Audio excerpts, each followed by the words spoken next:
para escuchar. Ok, bueno, buenas tardes con todos. Vamos a continuar con la segunda parte del capítulo de falla cardíaca. El día de hoy vamos a hablar acerca del tratamiento de insuficiencia cardíaca según un fenotipo. Yo soy el doctor Renzo González Gutiérrez, médico asistente del Hospital Nacional de Mayo, con su especialidad en imagen cardíaca avanzada e insuficiencia cardíaca crítica avanzada con mención a trasplante. Bueno, vamos ahorita a hablar acerca del tratamiento de esta entidad que, como ya vimos ayer, es una de las entidades más frecuentes que van a ver, sobre todo los pacientes con necesidades de urgencias, ¿no? La agenda aquí es un poquito más escueta. Vamos a hablar rápidamente de los fenotipos clásicos, como el conjuntivo, el manejo de la falla cardíaca fiebre reducida, levemente reducida, preservada, algunos fenotipos olvidados y conclusiones. Recordar que la historia de la enfermedad de insuficiencia cardíaca está netamente graficada en ese slide, en el cual se va a caracterizar por episodios o un primer episodio de compensación. Y en esa etapa, ojo, se tiene que hacer un diagnóstico preciso e iniciar el tratamiento rápidamente para lograr llevar al paciente a la estabilidad inicial, ¿no? Es su basal y después del primer episodio, quiera o no, vamos a estar con una estabilidad clínica cercana a como el paciente estaba antes que le dé la falla cardíaca, ¿no? Pero a medida que ocurre un favor, ¿pueden apagar sus micrófonos? Gracias. Pero a medida que ocurre la descompensación de falla cardíaca, como ver acá que la clase funcional comienza a bajar, y una vez que nosotros estabilicemos al paciente con falla, ya no vuelve, ya no vuelve a la misma estabilidad de antes, ¿no? Esta, por lo tanto, estabilizar a un paciente con IC, si bien es cierto, cobra importancia en solucionar rápidamente el problema, pero se pueden dar cuenta por la gráfica que no siempre acaban en la misma clase funcional, ¿no? Y a medida que ocurran más episodios de compensación, los tratamientos tradicionales, o sea, la necesidad de los medicamentos y estrategias que vamos a ver ahorita, aumenta más, pero va a llegar un punto de no retorno, y la denominada falla cardíaca avanzada, que prácticamente es el estallido final de la falla cardíaca, donde las medidas ya tradicionales o convencionales no sirven para nada, y lo que aumentaría más son los cuidados paliativos, ¿no? Por lo tanto, vamos a ver eso de manera sencilla, con casos clínicos representativos, ¿de acuerdo? Para empezar, tenemos este primer caso clínico, que es un paciente de 45 años, ingresa con tiempo de enfermedad 2 horas de urgencias, caracterizado por cefalea y disnea marcada, ¿no? Es un paciente que tiene esta medicación habitual, un hipertenso, pero de tratamiento regular, llega con estas cifras de presión arterial, y a la ocultación, en este caso tenemos ríos cardíacos arrítmicos, con frecuencia cardíaca de 135, desaturando, hipertenso, estamos prácticamente en un contexto de una FA con respuesta alta, probable porque tenemos electro, y un contexto de emergencia hipertensiva por las cifras de presión arterial asociado a congestión pulmonar, ¿no? Entonces, una ojeada a la falla cardíaca aguda, en este caso tenemos que recordar que el diagnóstico de falla cardíaca aguda, como lo vimos el día de ayer, se basa en la regla Champi, ¿no? O sea, esa hemoglobina Champi es vital porque nos permite dar una presunción etiológica de la causa de la falla cardíaca. Y muy aparte de enfocar bien el problema, también nos sirve para también iniciar tratamiento, ¿no? Y el tratamiento pilar del paciente en estadio inicial de descompensación es la descongestión. Y para eso, los diuréticos de ASA son los fármacos de elección en este contexto del paciente, ¿no? Tiene comunicación 1C, iniciar los diuréticos de ASA en los pacientes con congestión o signos clínicos de sobrecarga de fluidos. Ahora, generalmente, ¿cómo vamos a iniciar la furosemida, que es el más usado? Lo vamos a ver más adelante. Pero recordar que también podemos usar nitratos conjuntamente con terapia diurética, ¿no? Lo vemos aquí. Y allí les enseñé una clasificación de Stevenson que viene a centrarse en los patrones hemodinámicos, ya sea de congestión o de hipoperfusión. El patrón hemodinámico más frecuente que nosotros tenemos que encontrar aquí es el patrón húmedo caliente, que es el que estamos acá, en el cual, si el paciente no tiene signo de hipoperfusión, en la indicación inicial dar diuréticos de alza, ¿de acuerdo? Y si la congestión se alivia, continúa con la misma dosis iniciada, pero si no se alivia la congestión, podemos usar terapia combinada con bloqueos en secuencia de nefrona o en su defecto agregar vasodilatadores, ¿no? En cambio, si tengo un paciente con edema pulmonar y con dispositivo hipertensivo, tiene que ser terapia combinada con nitratos y vasodilatadores. Bueno, un poco los diuréticos, recordar que básicamente su acción diurética se basa con la presión de excreción de sodio, ¿ya? Y la dosis inicial que se da a los pacientes va a ser la siguiente, ¿no? Paciente que nunca en su vida ha usado diuréticos o que usaba los mismos, pero no ha continuado el tratamiento por lo menos 72 horas, la recomendación es que se inicie con la dosis de bolo de 40 miligramos endovenoso estándar. Ahora, pero si el paciente es usuario de furosemida o diuréticos triacídicos, se recomienda dar la misma cantidad de dosis endovenoso por vía, perdón, la dosis que toma por vía oral o endovenoso. Ejemplo, si el paciente toma 80 miligramos de furosemida al día, o sea, 40 miligramos en la mañana y 40 en la noche, ya que la terminé de 40, sin ningún tipo de temor, puedes darle 80 miligramos endovenoso en bolo de furosemida, siempre y cuando el paciente ya sea usuario de la misma y que no haya descontinuado la medicación. Sin embargo, con respecto con la furosemida, va a depender mucho de la concentración que alcance ese en el tubuli, ¿ya? Vamos a llegar a un concepto de sobresaturación de furosemida y también, así como existe un remodelado adverso miocárdico que vimos ayer, también existe un remodelado túbulo intersticial, ya que acuérdense que la insuficiencia cardíaca de por sí ocasiona un estado, entre comillas, de bajo gasto, y recordar por fisiología que el 20 y el 25% del flujo sanguíneo de flujo de gasto cardíaco va al flujo sanguíneo renal, ¿no? Yo tengo un paciente que está crónicamente recibiendo hiperfunción renal, también van a haber cambios adaptativos a nivel del túbulo y eso va a llegar a una mala respuesta diurética, una denominada resistencia diurética. Entonces, y eso va a llevar a qué? A que aumentemos más las dosis, ¿no? Y llega un punto en el cual, que aumentando más las dosis de furosemida, la excreción de sodio no es que va a aumentar más, sino que se mantiene en un rango exponencial. Recordad que los pacientes con insuficiencia cardíaca de por sí, por mecanismos de perfusión y mecanismos de congestión intersticial y congestión venocapilar, también tienen un efecto negativo con la respuesta diurética y es por esa razón que si queremos aumentar la secreción de sodio, debemos aumentar la dosis, ¿ya? Y obviamente sí hay una relación directa entre el aumento de dosis de furosemida con la melón. Acá hay varios algoritmos americanos, canadienses, pero el que les voy a preguntar es este, ¿ya? Básicamente es lo que hemos dicho hace poco, ¿no? Paciente con tratamiento de falla cardíaca aguda, ¿cómo descongestionamos? Dijimos, ¿no? Si el paciente nunca recibió diuréticos en su vida por vía oral, la dosis inicial puede ser de 20 a 40 miligramos de endovenoso de furosemida, por lo estándar. Pero si el paciente ha tomado, ojo, o es usuario de furosemida, puede dar una hasta dos veces la dosis que toma por vía oral, por vía endovenosa con bolo. Ahora, ¿cómo yo evalúo respuesta? Esto es pregunta examen. Lo evalúo de dos formas, midiendo el sodio urinario, que tiene que ser superior a 50-70 mil equivalentes por litro, o en su defecto, eso en 2 horas, o en 6 horas yo evalúo el flujo urinario, que tiene que ser mayor o igual entre 100 a 150 cc por hora. Entonces, si le puede preguntar cuál de las dos es válida, obviamente la más rápida es el sodio, pero la que más se usa es la concentración de orina. Ahora, ¿qué es lo que sucede si es que no hay respuesta? Si todos estos valores salen negativos, debemos duplicar la dosis endovenosa hasta encontrar respuesta y usamos prácticamente el mismo tiempo para poder valorar la respuesta concomitante. En el caso de que no ocurra respuesta, ya sea en las primeras 4 horas o 6 horas en este caso, si nosotros decidimos usar sodio, concentración de sodio urinario, o 12 horas si decidimos usar volumen urinario por cc hora, podemos pasar a la terapia combinada que directamente se va a circunscribir en bloqueo secuencial de nefrona. Y para aquí no hay, ojo, una preferencia en particular, ¿no?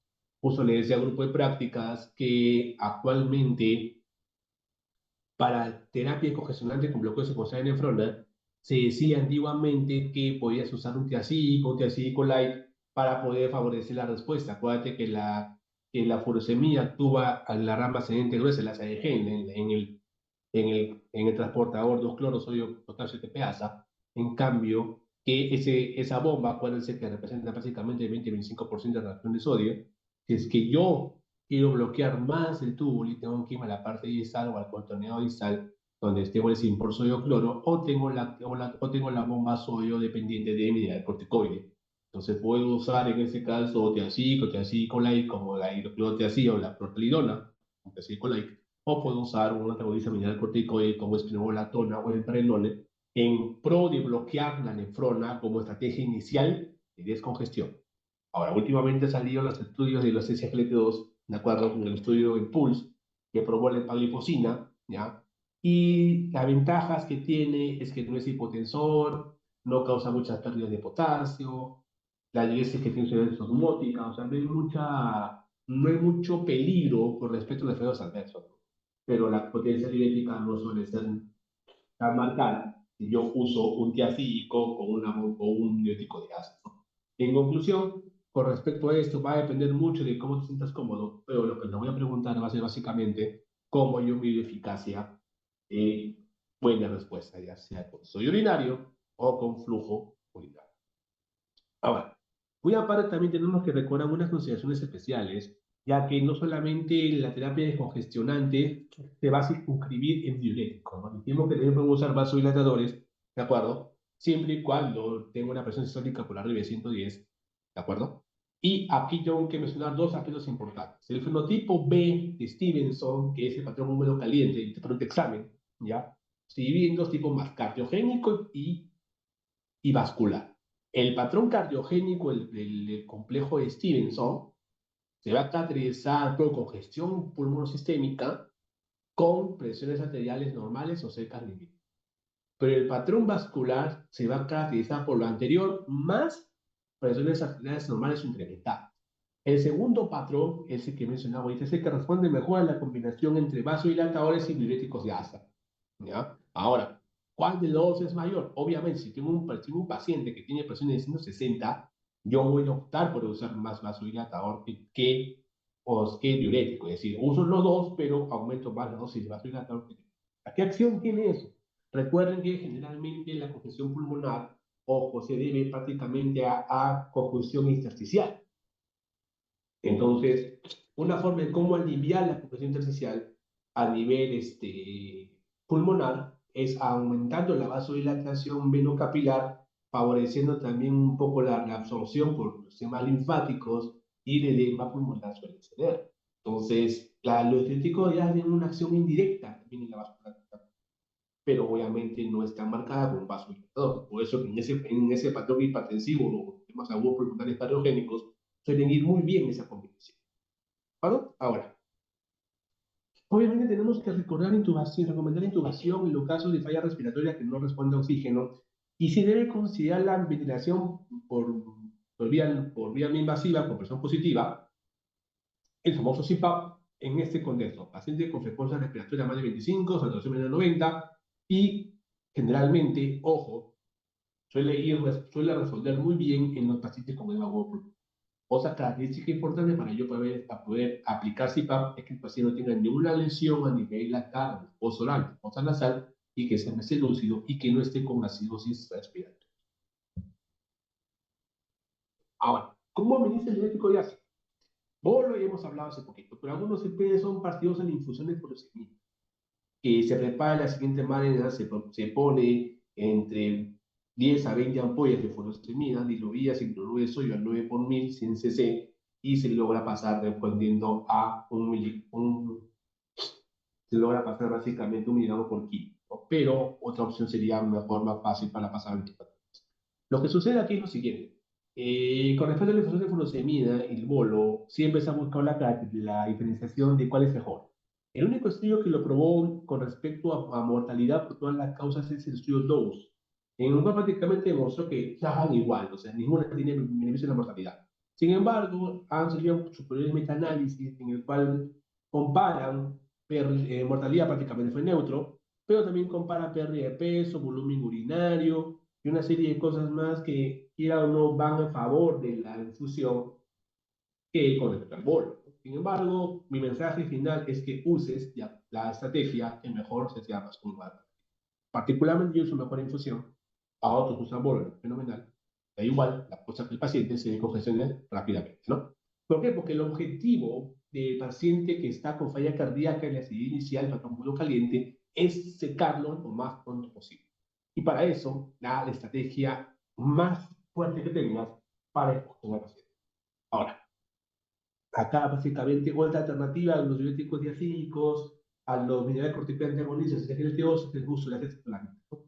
Eso es un diurético que va al nivel proximal y inhibe la diasa carbono.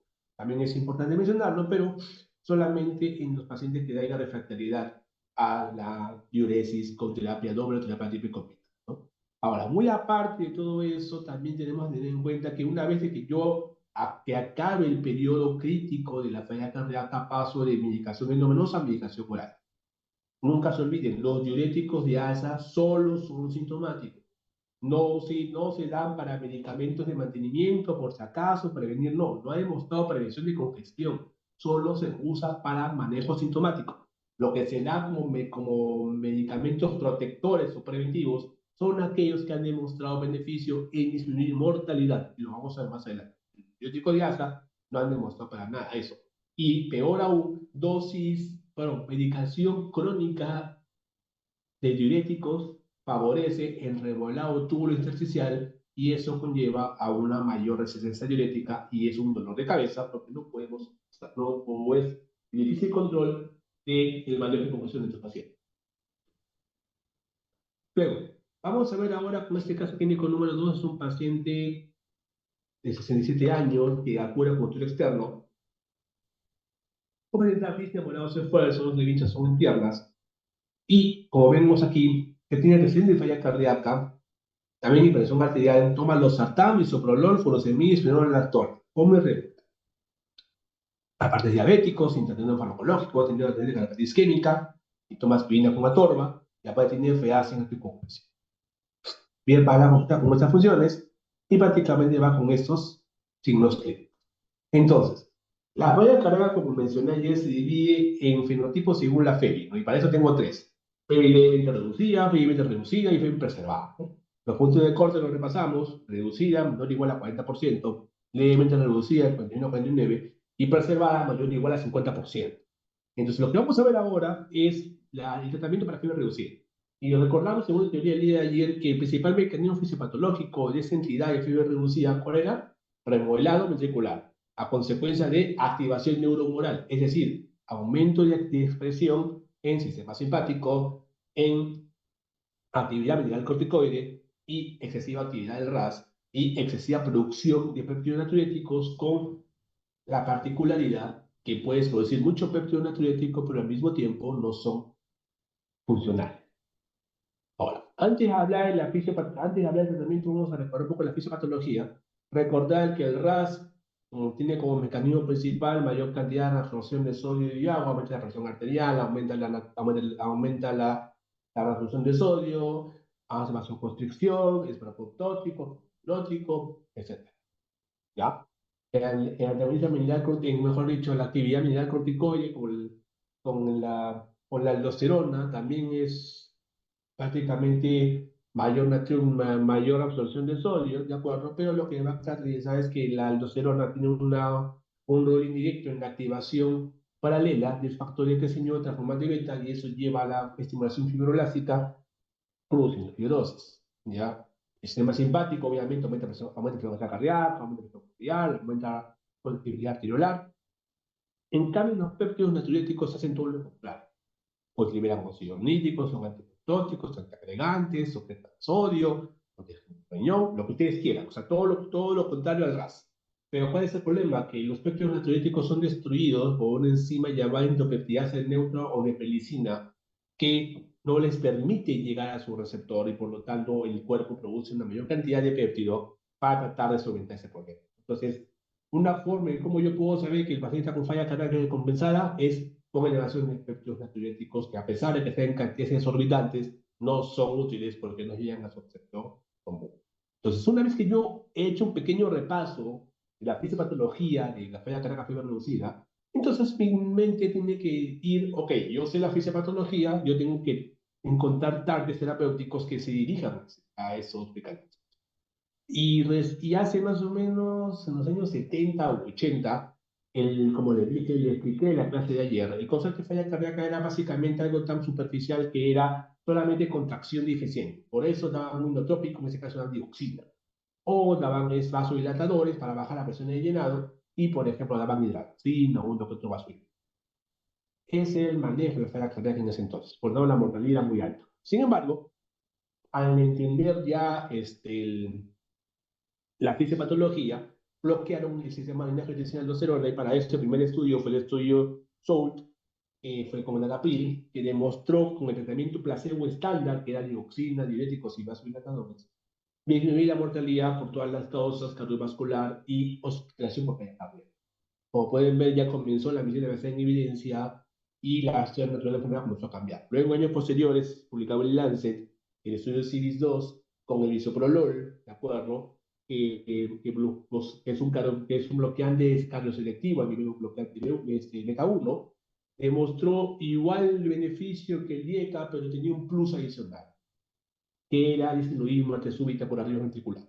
Entonces, por ende, comenzaron poco a poco a aparecer los fármacos que bloquean el euroeje, llegando casi el año 2000, ¿de acuerdo?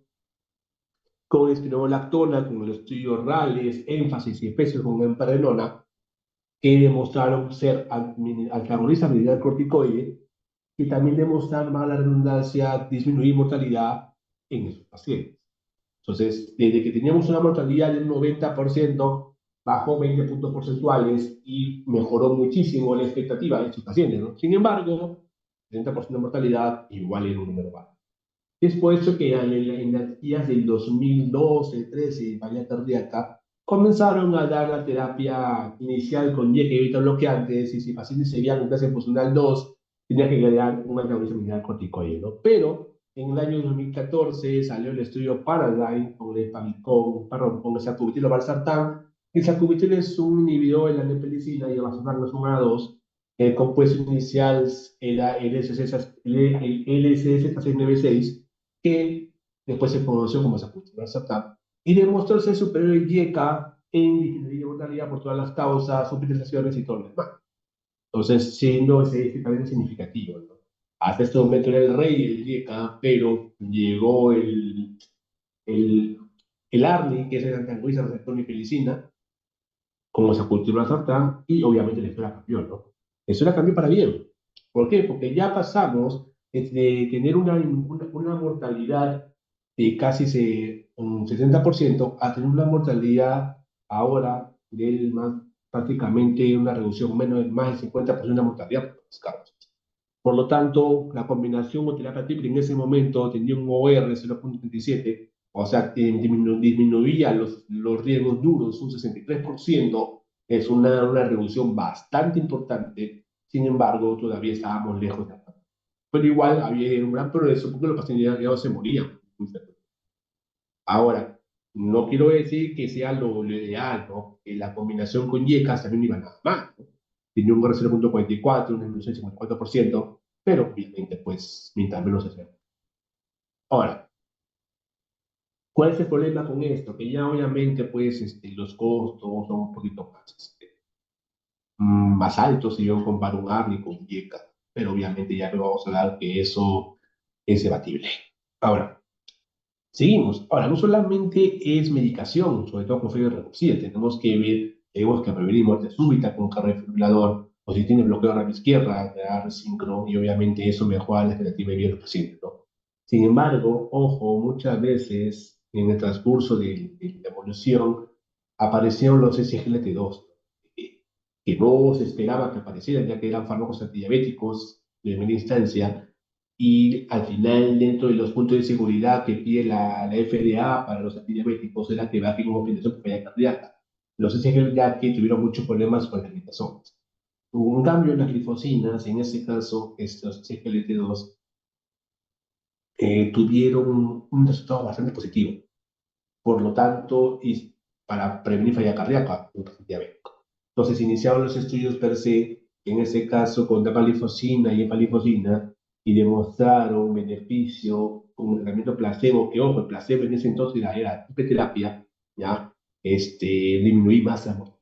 Por lo tanto, eso fue reafirmado en los estudios posteriores. El estudio de la dapaglifosina es el APA-Failure y la empaglifosina es el estudio en peronedio. Con el análisis posterior publicados en Lancet, demostraron beneficios en todos los outcomes duros, y es por ese motivo que la Sociedad Europea de Cardiología llamaron a ese grupo los cuatro fantásticos, no por chistes, sino porque demostraron esa asociación bajar la mortalidad de forma muy significativa. Y aquí viene un mensaje paralelo con respecto de edad. La característica de un buen fármaco que sea seguro, que sea asequible y que sea netamente reproducible. Sin embargo, no hay ningún problema con la espironolactona ni con los SGLT2 porque son seguros, no pasan hipotensión. Los beta-bloqueantes sí que tienen un poquito de cuidado, pero el problema era con el AR. Si bien es cierto, su ensayo clínico fue superior al IECA, pero hay un concepto estadístico importante que es el número necesario a tratar. Si bien es cierto, vuelvo a repetir eso, los expertos en medicina basada en evidencia no recomiendan seguirnos a rajatabla esas medidas, pero es importante que las sepan porque eso van a tomar decisiones. Porque, por ejemplo, el número necesario a tratar del sacubitril valsartán es aproximadamente por el nivel de 40. En cambio, el número necesario a tratar por arriba del 10, que en este caso es de abril, es más o menos máximo 15. Es decir, yo necesito 15 pacientes para que uno tenga el beneficio con el DIECA y yo necesito 40 pacientes para que uno tenga el beneficio con el ART. Entonces, obviamente el ensayo clínico le mostró ser superior, pero ¿a qué costo? Entonces, por eso que la Sociedad Europea de Cardiología en sus statements pueden elegir o YECA o ARNI. En cambio, la Sociedad Americana de Cardiología recomienda ARNI por varias razones que la verdad. En otras palabras, con el YECA con el ARNI va a depender mucho cómo tú elijas. No está mal que inicies de frente el ARNI, ojo, no está mal, pero tienes que evaluar riesgo-beneficio. Finalmente, el estudio que lo respalda es el Paradigm, o sea, si es superior, lo ves, pero no pasa nada si es que te demoras en esa dieta regular. Ahora, para yo dar ARNI, tengo que tener una siguiente condición. Número uno, el paciente que recibe IECA debe tener un periodo de lavado de 36 horas. ¿Lavado de qué? Sin medicación. No, ese periodo de lavado de 36 horas es obviado si el paciente toma un ARA-2 en lugar de un IECA. Así que por ese motivo, muchos de los que quieren hacer el switch o seguir poco a poco, en vez de dar IECA, dan un ARA-2 y luego de que cumplan un par de meses, lo cambian a Socubitril. Pero es válido igual. Porque tenemos que tener en consideración ese cambio. ¿Ya? Y es por eso que esos cuatro fantásticos hicieron maravillas y las diferentes guías lo recomiendan de fórmula, ¿no? Indicación 1A, como le dije a mis chicos, indicación 1A es igual dogma, es igual verdad absoluta, es igual irrefutable, es igual a lo más absoluto que existe en las bases de la Tierra. ¿De acuerdo? Así que si por algún motivo alguien me quiere refutar que los cuatro fantásticos no sirven para la fiebre reducida, me tiene que tener un estudio que supere a los ensayos clínicos. ¿De acuerdo? Entonces, 1A es verdad absoluta. En cambio, ya eso se ha demostrado con los cuatro fantásticos, excepciones a Cubitil Valsartán, que tiene indicación 1B. Ahora, ¿por qué es menor? Y aquí viene la discrepancia con los americanos y los europeos. Una cosa es clase y otra cosa es nivel de evidencia.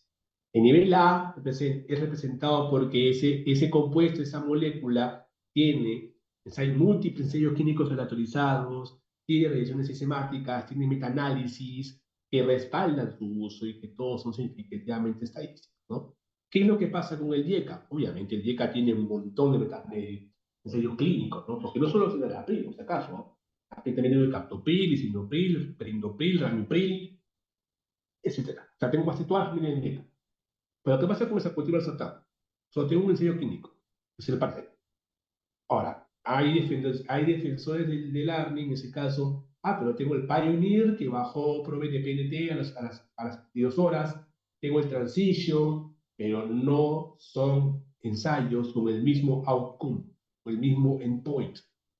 Entonces, por eso y es por esa razón que los europeos inician IECA Warning, como lo ponemos aquí, IECA Warning, son más cuidadosos y yo creo que son más respetuosos en la parte de medicina basada en evidencias en comparación a los americanos que ponen esta indicación 1A. Entonces, hay que tener en consideración eso. Todos tienen indicación 1A, excepto el ARNI, que tiene indicación 1B. Ahora, un manejo más fino de los pacientes con falla cardíaca fiebre reducida, como pueden ver aquí, hay un montón de esferas y escenarios. Es que el paciente no solamente es, bueno, paciente, que es un paciente que no solo tiene falla cardíaca, puede tener condiciones de hipotensión, puede ser renal, puede ser doctor, puede ser anciano. Por tanto, La pregunta es, ¿cuál va primero? Va a depender mucho de cómo tú escojas al paciente, ¿no? ¿Por qué? Porque si bien es cierto, los antagonistas mineralocorticoides y GLT2 no son tan hipotensores, a diferencia de un YECA o un ARNI con más razón, y un metabloqueante, por eso que es imposible, pero por eso que es posible que ustedes titulen de a poco las dosis de estos pacientes.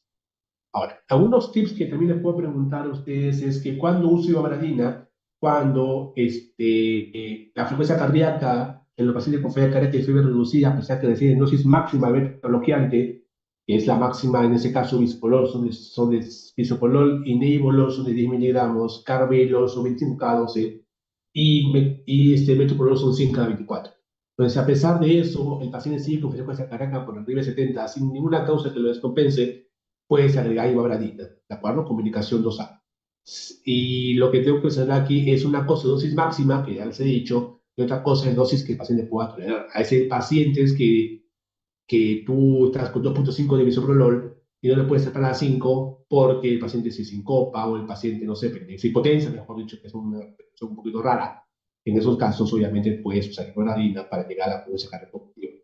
Ahora, los simuladores de la web clase, en este caso se utiliza igual, ya los indicación 2B, no esta es indicación 2A. ¿De acuerdo? Pueden ser aplicables si en los casos de los pacientes que tengan falla cardíaca refractaria a congestión. Es decir, estás con los cuatro fantásticos, estás con furosemida y sigue habiendo signo de congestión, sigue habiendo etilocracia funcional, puedes dar igual en esos pacientes, ¿no? Ahora, digoxina en este caso se considera como última línea solamente en pacientes que tienen falla cardíaca previa reducida de ritmo sinusal, a pesar de que estén con tratamiento médico óptimo, para mejorar la funcional. Solamente para eso, ¿ya? Los estudios que respaldan el uso de ivermectina es el estudio CHIEF, acuerdo principalmente que demostró disminuir hospitalizaciones en comparación con placebo. Ahora, en este caso el estudio Victoria fue con 26 watts y también se estudió el omecatinib para los pacientes con falla cardíaca reducida que tengan cardiopatía. Ahora, aparte de tratar la falla cardíaca, también tenemos que mencionar lo siguiente, ¿no? Que estos pacientes también vienen con síndrome anémico, vienen con complicaciones y por lo tanto, obviamente, también hay que reponer el día, ¿no? Pues por eso es importante esto que tienen en cuenta. Y aquí les pregunto, ojo, porque esto va a ser para un examen, ¿de acuerdo? Cuando yo implanto un DAI y cuando implanto un resincro. Implanto un resincro en la siguiente indicación, este pregunta examen. En todo paciente con ritmo sinusal con URS mayor o igual a 150 milisegundos y con bloqueo completo de rama izquierdo. Y con FEBI menor o igual a 35%. Eso es indicación 1, clase A, para implante de resincronizador. Y para implante del DAI, en este caso, que es el dispositivo automático infaltable, es el desfibrilador, perdón, se aplica en forma de prevención primaria, ojo, a todo paciente con falla cardíaca clase funcional 2, 3, etiología isquémica, ¿de acuerdo? Excepto aquellos que sufrieron un infarto en los primeros 40 días, que tengan una FEBI menor o igual de 5%, a pesar que están con tratamiento médico óptimo mayor o igual a 3 meses y siempre y cuando tenga una esperanza de vida mayor lugar. Entonces, yo les puedo preguntar cuál es la indicación de DAI para la prevención primaria o cuál es la indicación de resíncoro en clase 1A, en los pacientes, como ya se ha mencionado, con dichas características. Bueno, es por esta razón de que tenemos este gráfico que es una pirámide que hecha por el doctor Manito, un experto en falla cardíaca en Barcelona, que recomienda que la base de la pirámide son los cuatro fantásticos, y a medida, ojo, de que el paciente comience a tener más episodios de descompensación, van a requerir más estrategias avanzadas, llevando inclusive a colocar sincro, en este caso, puede también, es prácticamente tributar a Metaclip, que lo necesita, también hay como Metaclip, podemos hacer Osimendan, o en estadios más avanzados, podemos usar los dispositivos de ayuda mecánica a larga duración o trasplante, ¿no? Y si a pesar de eso no funciona, pues ya pasa. Cabe recordar que aparte de todo eso, tiene que ir en concomitante y en paralelo la rehabilitación cardíaca.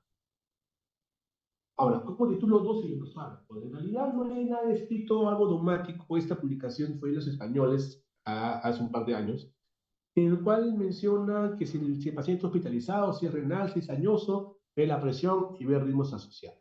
Y para eso recomiendan que iniciemos principalmente primero con, vamos aquí, si el paciente está hospitalizado, iniciar con dosis baja de Yeca Guarni, iniciar con dosis full de SGLT2, son hipotensores, e iniciar con un cuarto de dosis de antagonista biliar corticoide, o verlo por 48 horas, y luego iniciar beta bloqueantes, o a la mitad un cuarto de dosis, y al alta podemos ya hacerle aumentar la dosis por consulta, ¿no?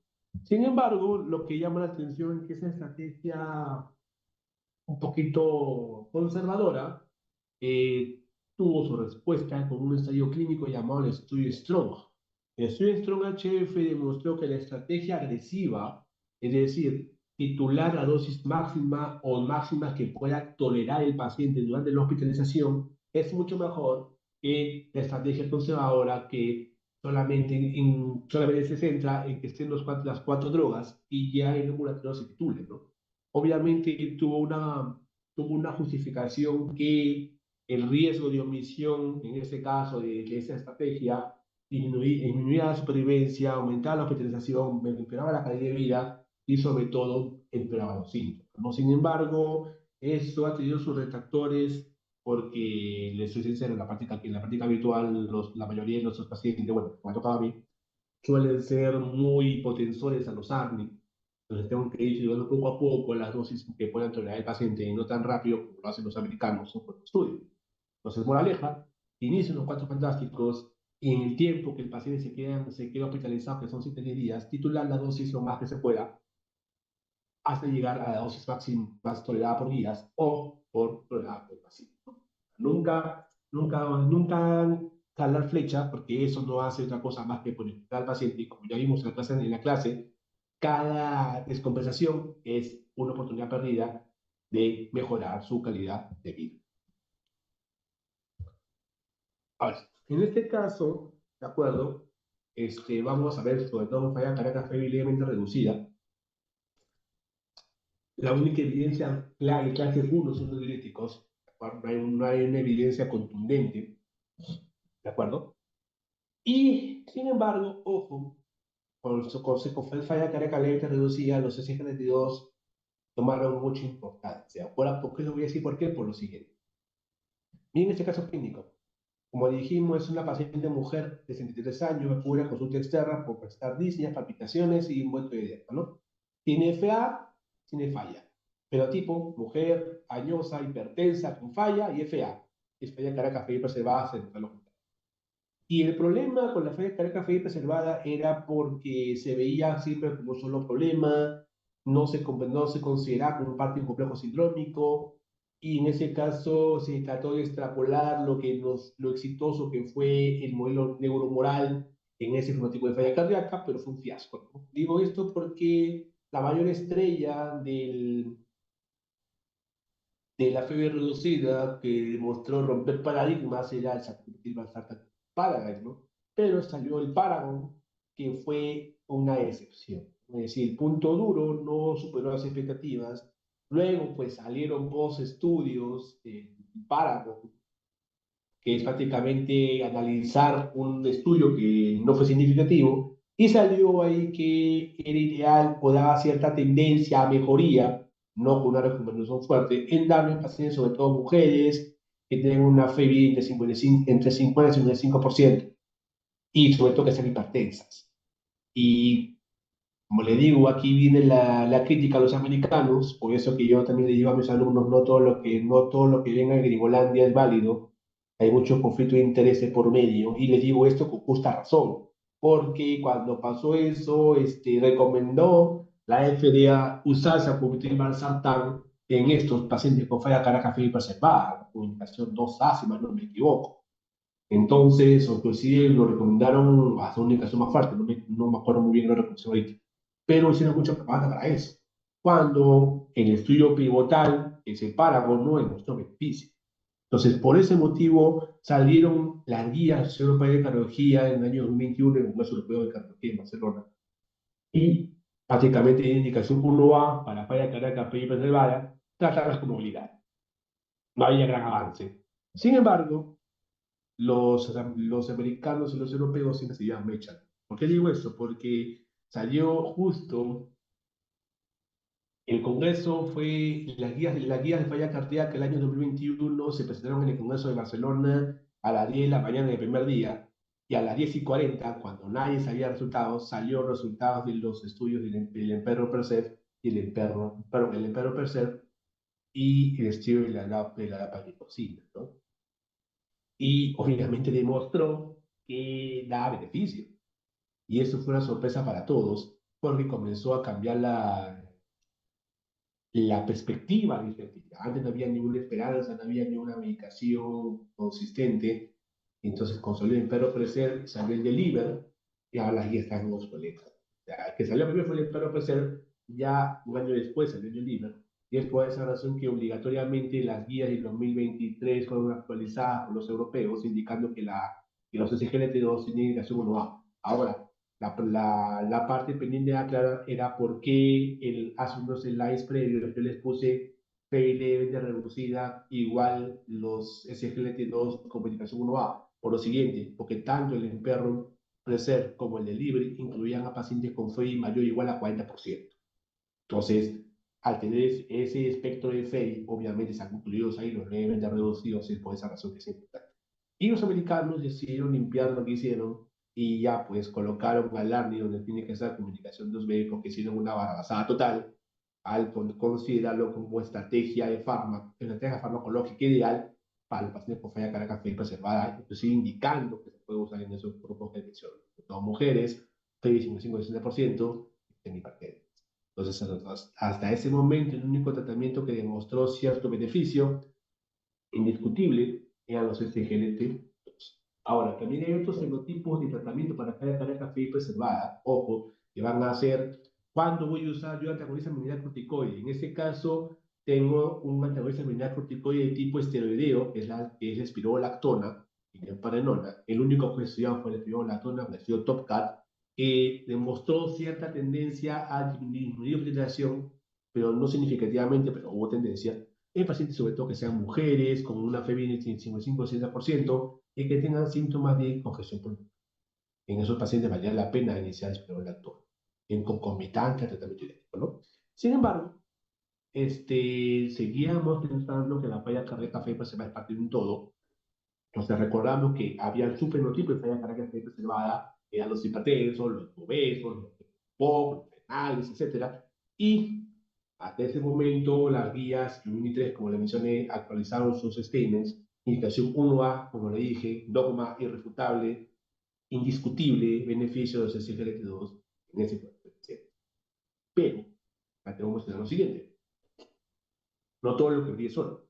¿Por qué? Porque la potencia de los SGLT2 en estudios posteriores disminuye su beneficio en los pacientes que tienen FEV de 65-70%. Es decir, paciente con FEV reservada en 50-65%, le puede dar SGLT2. Obviamente, el beneficio mayor va a ser en los que tienen FEV 50-60 y de 65, el beneficio es un poquito menos. Pero superiores a 65-60% ya el beneficio no es que sea tan absoluto. ¿Por qué? Porque estamos dentro de un territorio de las cardiopatías infiltrativas, ¿no? O las miocardiopatías primarias, trófica, dosis, en fin. Entonces, por eso es que ya se comienza a ver de otra manera el fenotipo preservado, porque es otro mundo, es otro cantar. Por lo tanto, no tiene que tomar tan estrictamente indicación. Ahora, algunos fenotipos comunes, algunos fenotipos propios y consideraciones en este caso son los que tienen arritmias y aún sí tienen que priorizar anticoagulación, no hay contraindicación presencia de lo pueden hacer. Y si tiene aparte presión arterial, considerar anticoagulación corticoide o el mismo manejo de la hipertensión per se.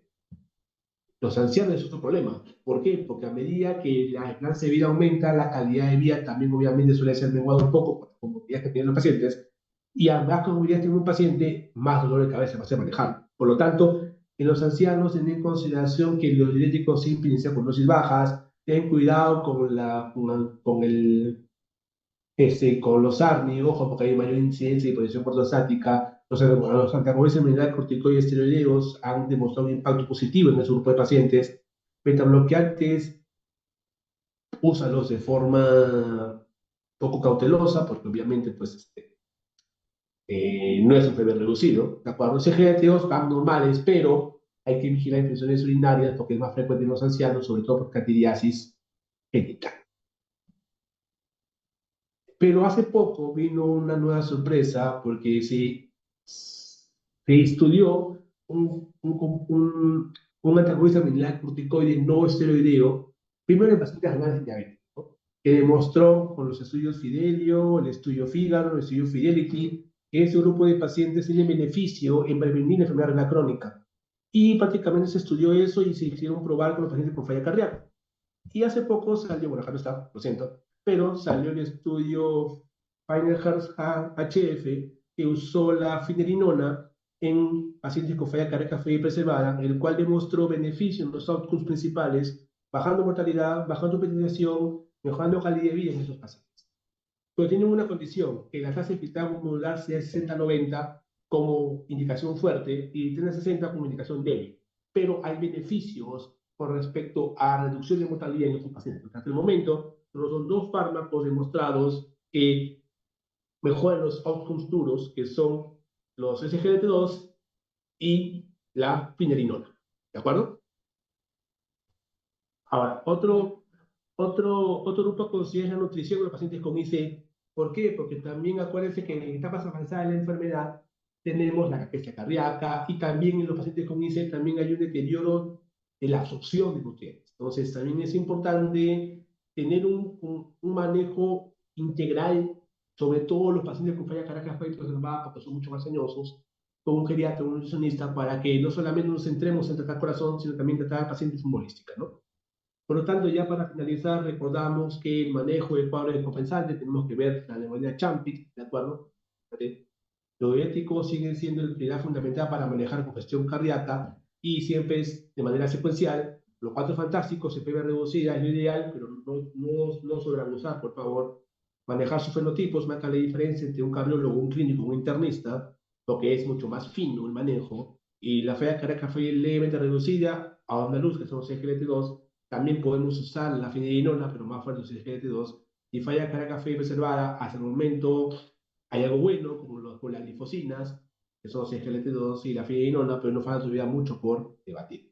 Es, ojo, que no he hablado todavía del fenotipo de obesidad, porque el fenotipo de obesidad es importante mencionar, ¿por qué? Porque el fenotipo de obesidad hasta ahorita está demostrado que la semaglutide disminuye, es una pregunta de examen, ¿no? Disminuye los niveles pro-BNP, mejora la calidad de vida, y obviamente eso va a mejorar los pacientes. Sin embargo, también hay pequeños estudios con bariátrica que también están todavía en curso, porque los pacientes con obesidad mórbida sometidos a bariátrica y quieren comparar un outcome de falla cardíaca, también está en análisis ver si es beneficioso hacer esa estrategia en comparación con la farmacológica, ¿no? Y bueno, los pacientes con tercera edad, mucho cuidado con ellos, pero siempre en todos los pacientes recordar que los pacientes son pacientes, guías son guías, y la guía se tiene que adaptar, pero siempre siguiendo la evidencia para ayudar a que los pacientes se beneficien de la estrategia farmacológica. Bueno chicos, esa es toda la clase del día de hoy. Prácticamente he reducido el contenido de la clase como el ciclo pasado porque quería hacerla mucho más didáctica, mucho más simple y mucho más precisa y los conceptos básicos que tienen que llevarse ustedes para sobre todo manejar falla cardíaca en sus diferentes estadios. No he hablado de choque aerogénico porque choque aerogénico no tiene una clase y si no la tienen, ya en los cursivos lo harán en sus respectivas sedes porque el manejo de choque aerogénico, que es la parte más grave la falla cardíaca, es otro contexto, es otro tema, es otro enfoque, y eso ya lo van a ver. Lo vemos conmigo, cuando hagamos el cursillo en el Hospital de Mayo, y lo ven con sus demás docentes cuando hagan sus cursillos en sus respectivas sedes. Bueno, chicos, preguntas, dudas, o todo quedó claro con respecto a la clase de hoy.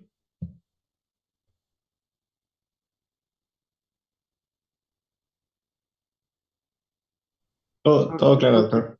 Perfecto, chicos. Entonces, si es así, les agradezco mucho su atención y bueno, pues hasta una nueva oportunidad. Hasta luego. Feliz fin de semana. Gracias, doctor. Doctor, disculpe. Gracias, doctor. No, doctor, gracias. Gracias, doctor. Cuidado, doctor. No, no, no.